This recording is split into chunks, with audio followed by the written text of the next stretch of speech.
Alright, everybody. Welcome to Crash Bandicoot 1 post-commentary. We are getting back on this shit. And I am redoing this commentary because it is outdated and I have not gotten to it on the year that, I have not gotten to it on the week that I wanted to release it. What have I got? And again, I just keep fucking tripping over my damn words. But whatever. So right here, which is the only time it'll ever happen in the series, I had to bounce on that box like 10 times in order to get that Brio token.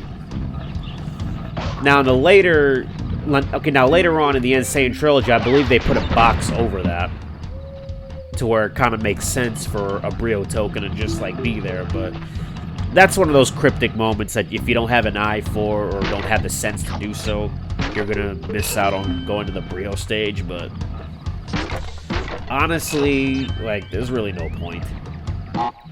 Also, right here, as long as you stay in this area, you won't get fucked by the TNT glitch, because it kind of happens a lot there anyway.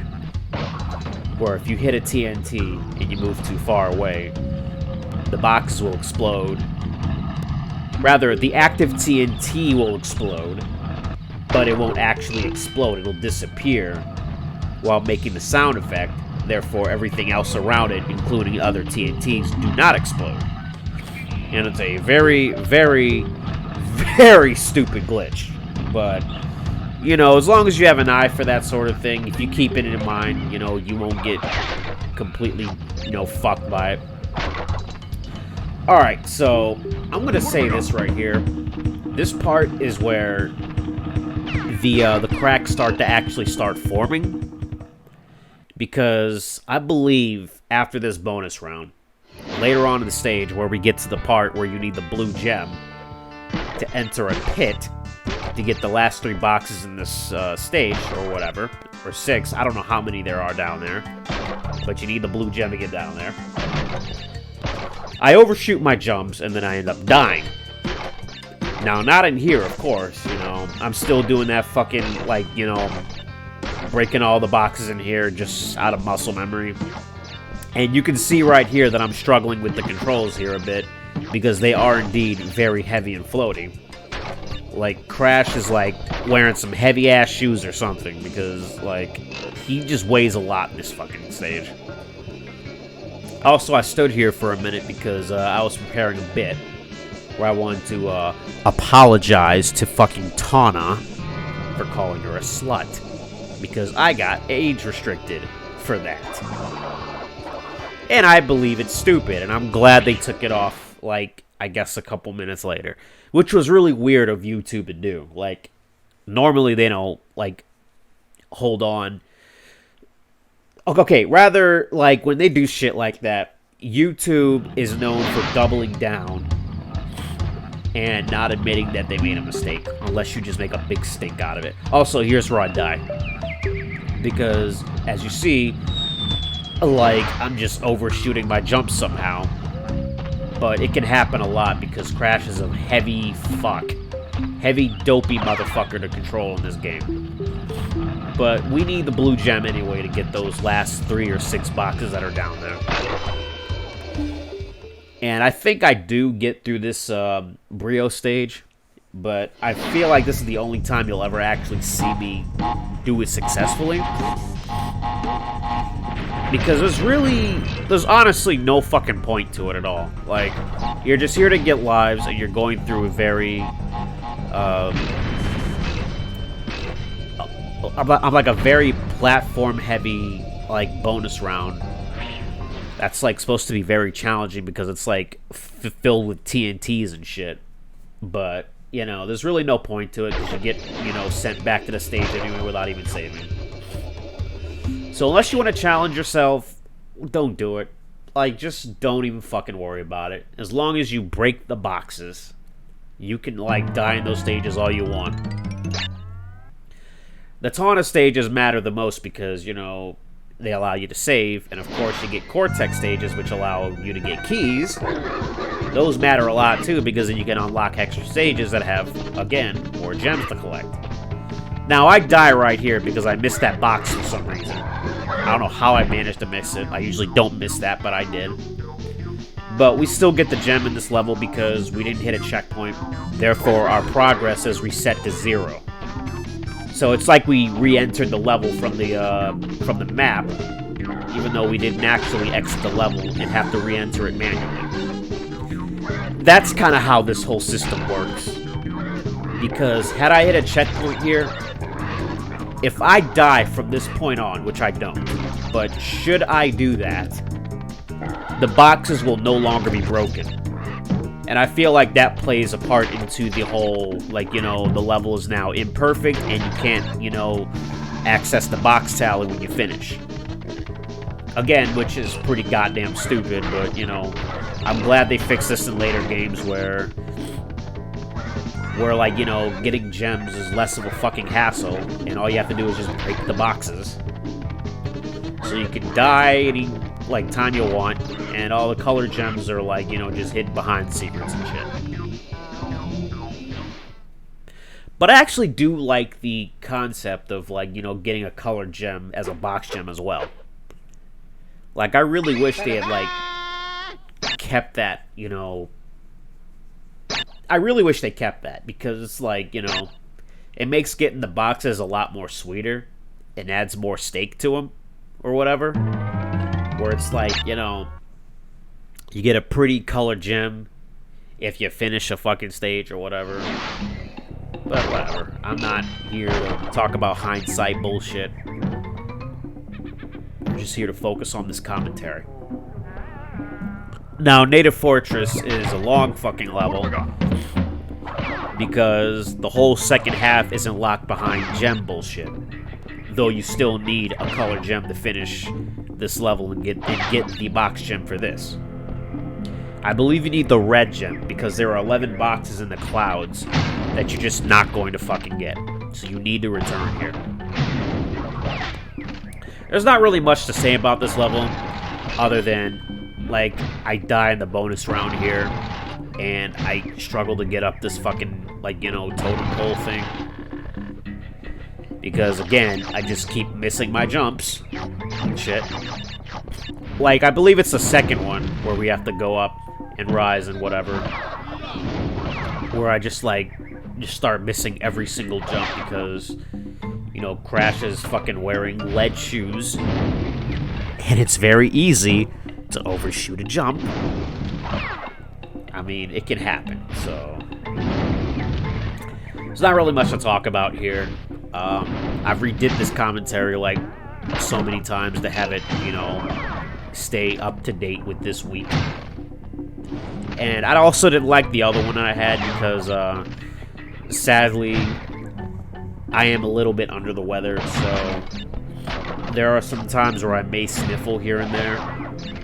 But if I'm sniffling too fucking loud, and it just sounds so fucking disgusting, like, I'll redo the commentary, which is a nice perk about post-commentary, like, I can just, like, redo this shit anytime I want.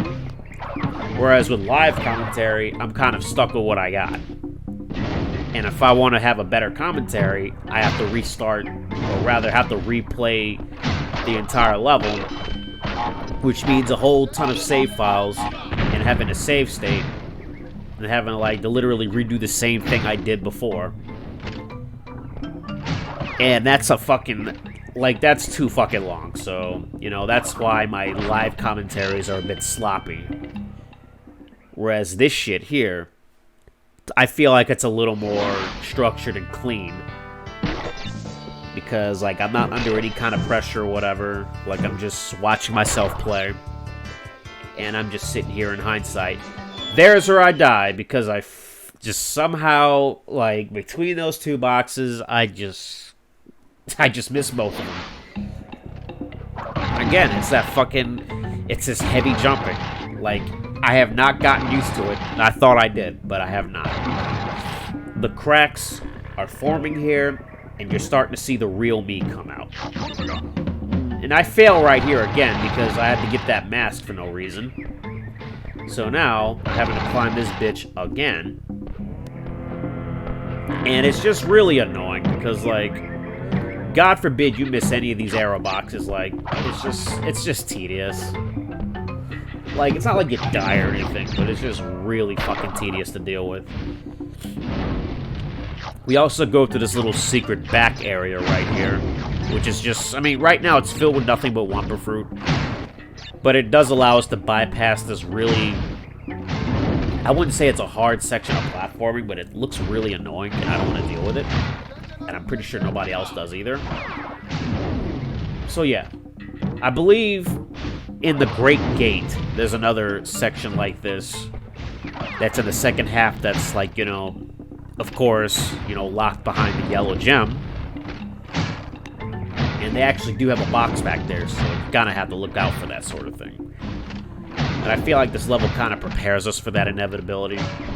Because that second half of Great Gate, boy, it's fucking hard. It's like the game assumes you beat the lab, and they just, like, ramp up the fucking difficulty. But it's whatever.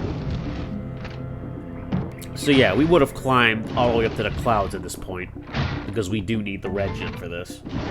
And we don't get it until we beat the slippery climb level, which I feel like is really hard, but it's more hard in the sense that, you know, it just kind of tests your platforming skills, because there's a lot of, like timing puzzles that you have to get, and they're all precise as fuck. Now, the level length isn't bad, though. Like, it's not Sunset Vista long, it's not even Lost City. Like, it's... Like, if you played that level ad nauseum, then the red gem should be pretty easy to get. But, you know, it's like an infamous level because it shares the same trope with another level that's been cut out of this game called Stormy Ascent. And, I don't know, I might try to Game Shark that level at the end of this whole, like, playthrough, just as an extra or something. But, you know. There's really not much to say about it other than they took it out because it was too hard. And it's a hard fucking level for sure. Hell, it's even harder than the Insane Trilogy. And that's going by the new rules because you get a clear gem for that shit. Oh yeah, we missed 11 boxes in this level, and I believe we now make ourselves way to the second island. But we're technically, like, not, you know, doing the second island just yet. We have to get, like, you know, through this level, which I feel like is still technically, like, you know, first island difficulty. I will admit that I was a little bit, my asshole was a little bit tight here because, when I'm doing a gem run and I'm, like, you know, jumping over, like, tiny platforms over insta-kill water and shit, with how many times I've been fucking missing my jumps lately, you know, it tends to make you a little nervous. So, I'm being extra careful with this level. And you'll notice that I'm just, like, standing in place for, like, minutes on end, trying to get past some stupid fucking cycle, where, like, toward the very end, I'm just like, fuck it, I need to gun it now. Because I can't stay here forever to wait for this cycle to be something that I can clear. You're just gonna have a lot of moments like that playing this game where you sometimes just need confidence. Like, you just need to fucking gun it. Like, it's probably the best, like, you know, thing to do, even if it doesn't seem like it. But yeah, so I'm, like, really, really nervous because, you know, because, like, I'm, like, Crash is heavy, and his spin carries momentum, so I try my best to, like, you know, not spin too close to a ledge, otherwise I'll fall. And there are moments where I have indeed died hitting a checkpoint, like this one right here. Sometimes I would die hitting that if I just try to jump on it. But you just gotta be careful with that sort of thing, you know? Now, I believe we're gonna hit a bastard part right here. Because, what you didn't know is that there are boxes that are supposed to appear in that little crevice that we just passed. And hitting this exclamation point box, the switch, what they call it, or what I was supposed to call it, so I don't sound like I'm tripping over those words. Suddenly those boxes appear, and I seem to get out at the very nick of time. Now, I wouldn't have died anyway because I have 2 masks on me, but I was afraid that the knockback or something would cause me to just, like, miss that jump there and then fall to my death. Like, anything can happen with these kind of levels. Now, I don't think we die in this bonus round that's coming up soon, which is good, but you'll start to see what I do here. It's as if I've gained some fucking common sense all of a sudden. Also, this idle animation's pretty, like, rare, but it's also pretty funny. It scared the shit out of me at once, because it's like, I looked at it, I was like, oh fuck, what's happening? Am I dead? No, I'm not. Okay. Alright. So I believe we're coming up on the 3rd token soon, like right here. Also, be careful with those plants, because those are insta-kill plants if you don't get out of them in time. Even if you have Aku Aku. In fact, even if you have invincibility, like, they'll insta-kill you. So, basically what invincibility won't save you from, and we all know this, is bottomless pits, insta-kill water, and those plants. Now, you saw I just kind of skipped over all those boxes because there's no fucking point in breaking them. Unless you, like I said, want more Wumpa to get more lives. What's the fucking point? They give you 2 free lives at the end of those stages most of the time anyway. So, you know, if you want to just save the fucking game, it's in your best interest to go from beginning to end. And that's if I don't get fucked by some Z-axis bullshit. Coming up later. So, as you see, I'm kind of just chilling here. Just watching this cycle. Because I'm just, in my own head, thinking, holy fuck, I'm not going to get past this. This cycle sucks. But I believe after a couple cycles of waiting, I kind of just, like, I shake the cobwebs off there, as you saw. I spun them out of my head. And I just gunned it. And lo and behold, we made it. So we get our 4th gem here. Which is great. So, things I see as far as the gem levels are concerned, we're still going smoothly. Like, we haven't had to restart one of these levels yet. But that will come up very soon. Trust me, once we get into the thick of the 2nd island, you know, the actual, you know, quote-unquote challenging shit, I will have to restart one of these levels. Now, this boss fight here, it's easy, but it's also kind of not. Like, it's not as easy as his Crash 2 counterpart, because you can't hit him outright. And you kind of have to, like, hit him with these big TNT blasts. You gotta time it correctly. You're also, again, jumping over insta-kill water. And right here, I fell asleep at the fucking wheel and forgot his fucking pattern was a T. So yeah, we do get him on this area, or like this attempt here, and thankfully it's because I realize I have 2 masks, and I can kind of just cheese my way through this if I wanted to. But I do get legitimately 2 hits off of him first. That way, there is no way that I could possibly fail this last hit here, since I have 2 masks to waste, and as long as I make the fucking jump ahead of me, and don't, like, you know, fucking sit and make a sandwich in the spot that he's jumping, I should be fine. So right here, we kind of just end the boss fight here.